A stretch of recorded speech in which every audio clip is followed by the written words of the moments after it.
11월 8일 미국 주식 3분 뉴스 미주삼 시작합니다. 미 1조 2천억 달러 인프라 예산 통과. 미국 하원이 도로, 항만, 상수도, 인터넷 통신망 등 낡은 시설물을 뜯어고치기 위한 1조 2천억 달러 규모의 물리적 인프라 스트럭처 예산 법안을 처리했습니다. 민주당이 당초 물리적 인프라 법안과 한 묶음으로 처리하려던 1조 8,500억 달러 규모 사회복지성 인프라 예산 법안은 의회에 여전히 계류돼 있습니다. 이는 의료보험제도 확대, 기후변화 대처, 이민자 지원, 약가 인하, 대기업과 부자 증세 등을 담고 있습니다.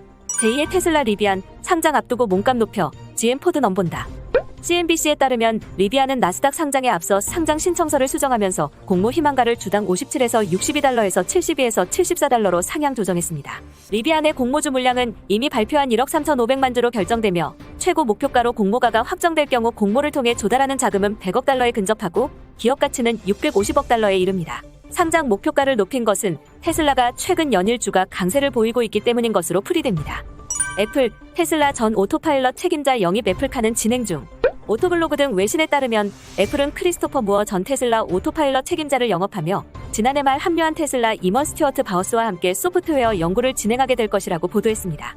이외에도 자율주행차 스타트업 카누의 전 CEO, 이자 BMW 수석부 사장 출신 울리 크란츠 등 주요 인사들을 꾸준히 고용하며 애플카 개발이 꾸준히 진행되고 있음을 짐작해 하고 있습니다.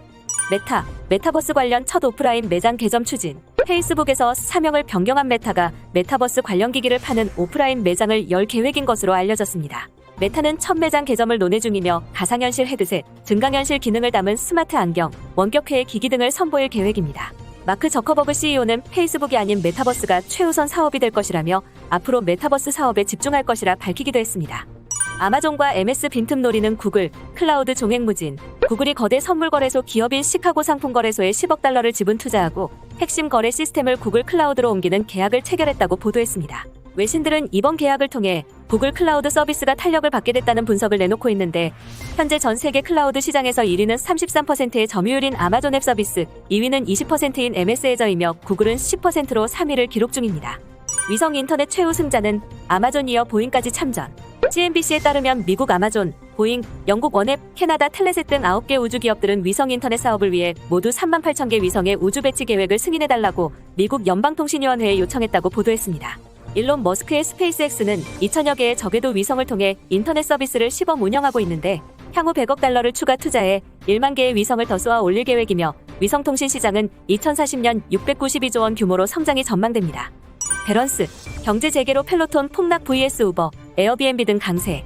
미국 경제 재개로 인하여 기존 팬데믹 수혜주였던 종목들이 부진한 실적들을 보여주고 있습니다. 미국 홈트레이닝 운동기구 판매업체 펠로톤의 연간 수익 예측은 최대 10억 달러까지 줄었으며 비디오 스트리밍 기업인 로크와 온라인 교육회사 체그도 부진한 실적으로 투자자들을 실망하게 했습니다. 반면 경제 재개로 호전된 실적을 발표한 종목도 있는데요. 우버는 처음으로 조정기준 이익을 보고했습니다. 에어비앤비도 여행 반등의 가속화로 사상 가장 강력한 분기를 기록했습니다. 아크 로보틱스 ETF의 귀환, 팔란티어, 뷰직스 주목. 캐시우드가 운용하는 ARKQ ETF가 최근 상승세를 보인 가운데 두 가지 종목에 특히 주목해야 한다고 CNBC가 지난 3일 보도했습니다. ER시어스의 에바 아도스 수석 투자 전략가는 팔란티어에 주목하라고 말했습니다. 첫째, 피터 틸이라는 기업가가 이끌고 있다는 점이며 둘째, 새로운 인프라 법안에서 팔란티어보다 더 혜택을 볼 만한 보안 기업이 없으며 셋째, 최근 대테러 및 보안에 대한 중요도가 높아지고 있다는 점이라고 설명했습니다. 한편 인사이드 엣지 캐피털 매니지먼트의 토드 고든 창립자는 뷰직스를 언급했습니다. 증강현실 및 가상현실 장비를 개발하는 업체로 매출이 올해 1,500만 달러, 내년 3,000만 달러, 내후년 4,000만 달러로 늘어날 것으로 추산된다고 말했습니다. 소심해진 서학개미, 성장성 돋보인 빅테크엔 통큰 투자. 지난 10월 미국 주식 순매수 규모가 전월 대비 절반 가까이 줄어든 가운데 이달 초엔 매도 우위를 보이고 있습니다.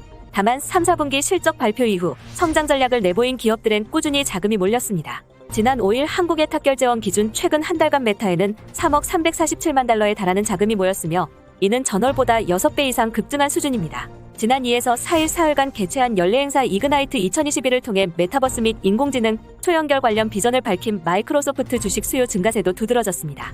이상으로 미주삼을 마치겠습니다. 시청해주셔서 감사합니다.